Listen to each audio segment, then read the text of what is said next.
Deerfest TV is brought to you by Benchy, the official UTV of Deerfest. Bergstrom GM of Oshkosh and the all-new 2014 Chevy Silverado. Horny Buck Seed Company, growing the bucks of tomorrow. Whitetail Dreams Real Estate, buying or selling, trust the professionals at Whitetail Dreams Real Estate. Gold Tip, the official arrow of Deerfest. Diamond by Bowtech and the all-new Infinite Edge, the last bow you will ever have to buy. Deerfest TV is also brought to you by Rage Broadheads, Elite Archery, Field Logic, and Budweiser. Well, happy Thanksgiving, everybody, and welcome back to Deerfest TV. Dusty, let's start talking a little bit about opening weekend of the Wisconsin gun season and what we saw or what we felt. Burr. Right, yeah. I was telling him, he's been doing this a lot longer than I have, but since I've been doing it since I was 12, I can't remember there ever being this cold of an opening weekend here in Wisconsin. It was bitter temperatures. Everybody I talked to was, man, it was really cold. And, yeah, it was cold. The wind chills were below zero. The temperatures were highs around, in the higher teens to right around 20. But it was cold, but the deer moved. People have been seeing deer. It's just, we thought there'd be a little bit more running activity still going on yet into the opening weekend of gun season. And realistically, we really didn't see that. We haven't seen it. We've heard a couple people talk about seeing it, but personally, we didn't see much running activity at all. It's really just been deer going bed to feed, and that's been the extent of our hunting so far. Yeah, and we split up. Neither one of us hunted this year. We both ran cameras for other people. I sat with Grandpa, and you sat with a friend, and a little bit of some small bucks. And when I say small, for us, it was a forky and a spike that kind of were nudging does, but not really chasing. Again, that rut just seemed to come and go, and we missed it. It's been weird, but bitter cold. I got my props here with me. This is the one thing I hope everybody had with them this weekend. This was my 40th opening day in Wisconsin. I promise you it's never been this cold this weekend. It was, the winds on Saturday, and then when we got up Sunday morning, it was below zero. And, I thought the deer would move a little bit more. It warmed up, but one of the things that, I'd like to get people's feedback on is antler growth. We've said all year that we felt like some of the bucks took a step back because of the long, drawn-out, cold, wet, damp spring. And, there are a lot of bucks that you and I know that we know went backwards, and we're seeing people that are shooting good, mature bucks this year, but just don't have the antler growth. So we'd love to get your feedback. And, we're going to post something up on Facebook about antler growth on our Deerfest page. Go on there and give us your comments. And again, post your pictures and let us know how your opener went. Again, it's Wednesday. Tomorrow's Thanksgiving, great family holiday. Hopefully a lot of people get out in the woods. I think there's still some good deer hunting out in front of us. I know you've got a target buck now that we're done filming that you're going to go after, and I'll probably film you, and it should be a good one. But give us some feedback on Facebook. But what are we looking at in this week's show? Back 40 is a good one. Right, yeah. This week on the Back 40, we're lucky enough to sit down with Doug Kostreva of Horny Buck Seed Company. We've actually got Doug in front of the camera this week. He's going to sit down and talk about us on the project property about what he thinks would be good food sources in each one of the fields we've selected to plant food plots, and kind of go into depth of why he feels those. When he gets into things such as tonnage, and then turning into the sugars and things like that with the different kind of products. So it's going to be a really informative episode for you viewers to really tune into, learn a lot about the products that Doug's got out, Horny Buck Seed Company, and really get an idea of what you should plant in your food plots for different times of the year and what he thinks is the best blend. Yeah, and of course we're filming this open post the work we did with Doug, and all we can say is he was spot on. That property up there on that 120 that we worked with and what Doug told us to plant, phenomenal. Doug knows what's going on. If you're looking for seed stuff next year, make sure you look up Horny Buck. And this week we've combined young bucks with Megan and our hunt because as you saw last week, we got Megan ready to shoot the gun.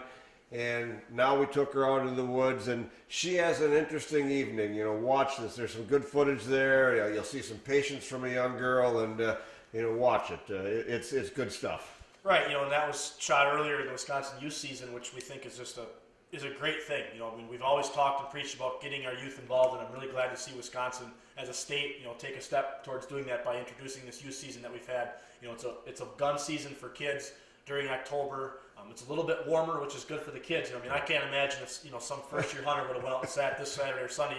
Things like that can kind of turn a young hunter off. So it was great for Megan. Great weather, unbelievable deer movement. Can't wait for you guys to see that hunt.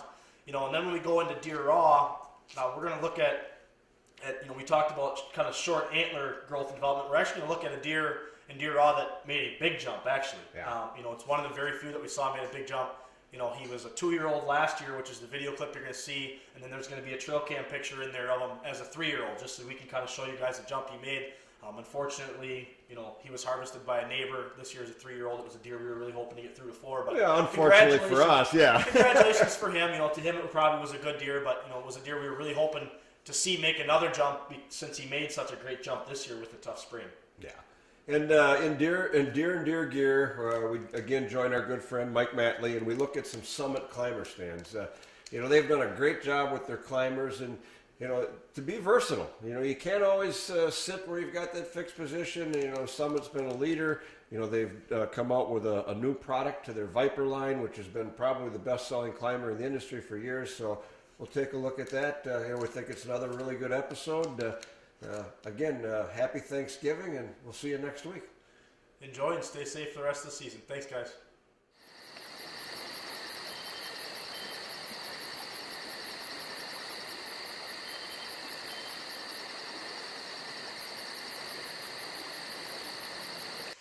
All right, Doug, here we are. This is the map of the TV project property that we've been talking to you about doing, and we're talking this week kind of about where we want to put food plots in and stuff like that. So we just want to get some suggestions from you. Later today we'll go up there and actually walk the property so you can see it more, but we just kind of want to look at the map and get some suggestions. So, we're looking at the property and we're planning on planting food plots in this field here, this small field here, in this tongue, and then we've decided that our destination feed field will be this. So, realistically, we just want to get some, some pointers from you about what you think would be good in each one of these fields. We're really looking for stuff that is going to hunt all year. Okay. Some stuff that, we're going to have some drawing power early season, but we're really looking kind of more that, once that frost hits, that November, December, early January, late season hunting stuff is kind of what we want to key on, just based on the large egg fields that are here. There's quite a bit of soybeans, so we know that we'll lose some early season attraction to that. So, what do you think in these fields? What would be suggestions? Personally, just as looking at the map, you can see where the bedding areas are going to be. And for me, up in this here area, probably want to put like Sweet Frost and Dead Zone. Those are probably the two best food sources that you can feed them, just because there's so much product there. You can also put a little bit of clover if you want a little bit, just to get them to come out of the woods, get them a little bit of an early attraction. Usually in September they do still like the clovers. Sure. But once the frost comes, they're just going to hammer. They need the carbs, they need the sugars. They're going to probably end up going into those. So Sweet Frost and Dead Zone would be absolutely awesome, just because of the radishes and the turnips and the sugar beets. This here, you could probably put a little bit of clover again on the edge. High sun, it would work out excellent. Okay. They would be able to come and eat that. But then again, I go right back with that Sweet Frost probably, just because it's just tonnage. You want something, and you got a lot of deer here. You need something that's going to sustain them a long period of time. I think that would be excellent. On this pinch point down here, you got a pretty big area that holds a lot of deer, probably for a later season. Checkmate would probably work great. Okay. You could plant that. That's also got the turnips with the peas. I'm sure they're going to be in that like crazy. And this here bigger area, I would probably go with some beans. You could also put like a little bit of Sweet Frost in with it, just a little bit to broadcast in with it. But the beans are going to give you a higher course of protein. It's a pretty big area.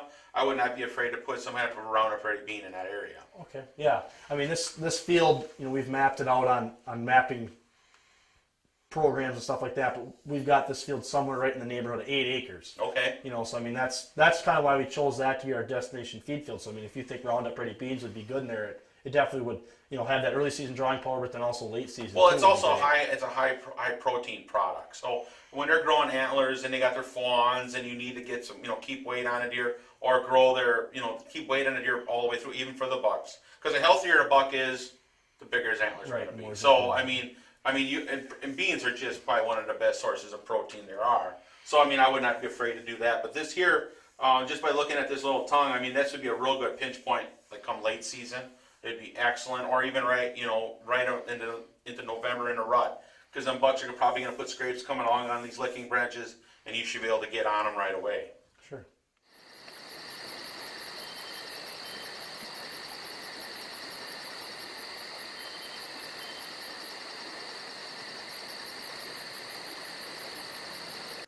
Well, as we said in the opening, it was great to get Megan out into the blind for the Wisconsin youth season. And the first night, the deer movement was actually pretty slow.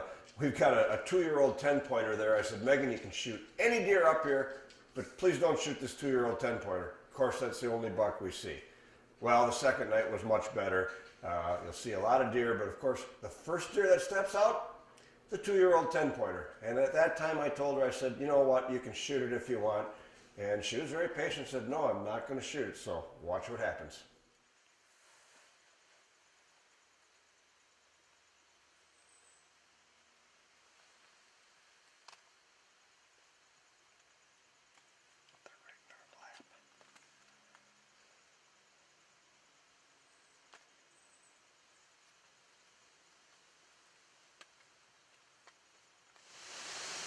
I could have shot those on. Yep. Waiting for one that's a little bit bigger.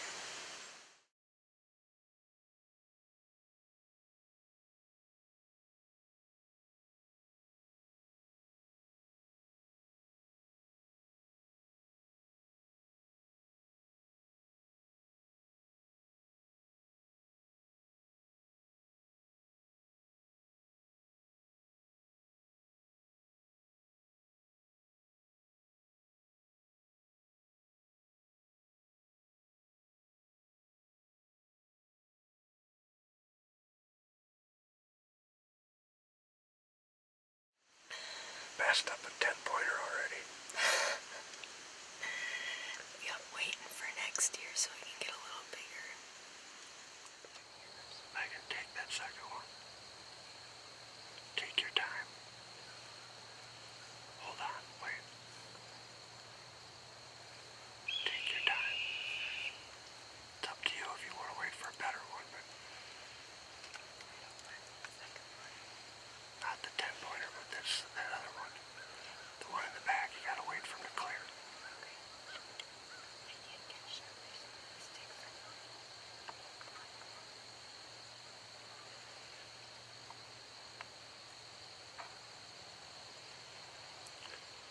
Take your time. Got your safety off.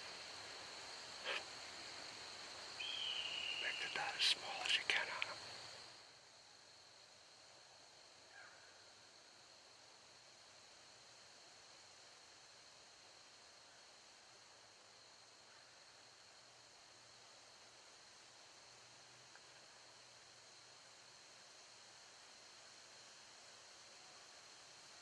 Go ahead and take them right there.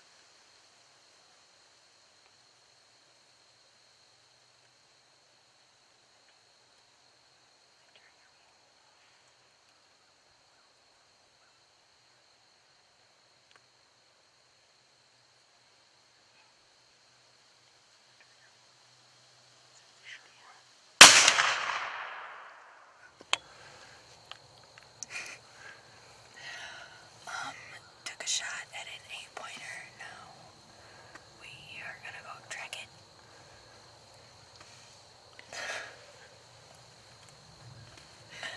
That's it. Well, what else am I supposed to say? Are you happy? Yeah, I'm happy. Are you hooked? Do you want to do it again? Yep. It was fun. What do you think, Mom? Like mother, like daughter. Killers.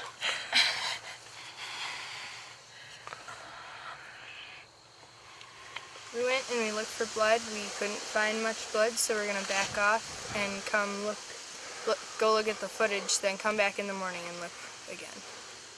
All right, we're gonna review the footage. Thought I made a good shot.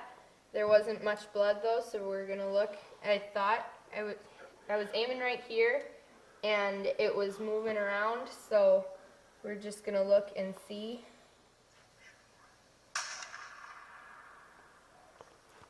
And in that shot, from what it looked like, I hit it right in the heart. So tomorrow we're gonna go back and look for it again. Well, you know, I've shot a lot of deer and filmed a lot of people shooting deer, and I was 99.9% sure Megan had killed that deer. We reviewed the footage, it looked like a heart shot. We looked for 12 hours the next day with 2 tracking dogs and unfortunately never found that deer. It was unbelievable. But we were able to slow that footage down to super slow on the Mac computer, and what we thought was the bullet hitting the deer's heart was actually the wad from the sabot. So the deer, we were convinced was healthy, and you know what? We got trail camera pictures of him about 10 days later. He's running around, so the deer's in good shape, and Megan handled it like a trooper, and she's going to get one sooner or later.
For 2013, Summit came out with a couple new climbing stands. This is the new Mini Viper. The Viper climbing system has been our #1 selling climber for forever for Summit. What the Mini Viper is what the namesake says. It's just a smaller version of the original Viper. So we've made the top section is a couple inches narrower and a couple inches less deep, shallower in here, and then we've shortened up the platform about 2 inches.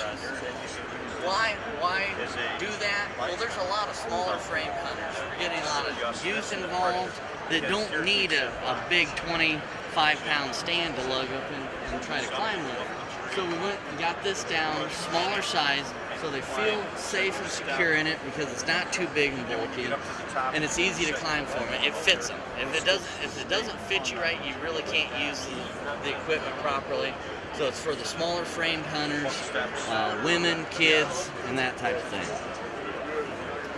We also came out with an open fronted version called the Cobra. Now on the Cobra, it has the full platform. It has the 5-section platform. So it's 2 inches longer, and but it has the open front, mainly set up for bow hunters. So it's easy to shoot your bow from a seating position and not have to stand up and worry about having interference with the bar with your bow.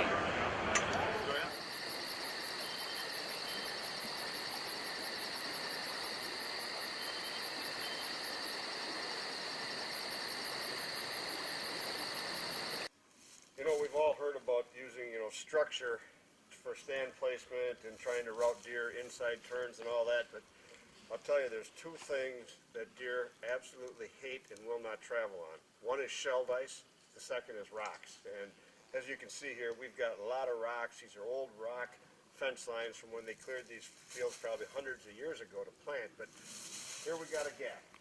We're walking this property for one of the first times in the early spring here, looking at it, and you can see where there's no rocks, this is a highway through here. I mean, it's just amazing. I'm telling you, deer hate rocks. If you've got rocks on your property and there's any breaks, I'm willing to bet you've got a major deer trail.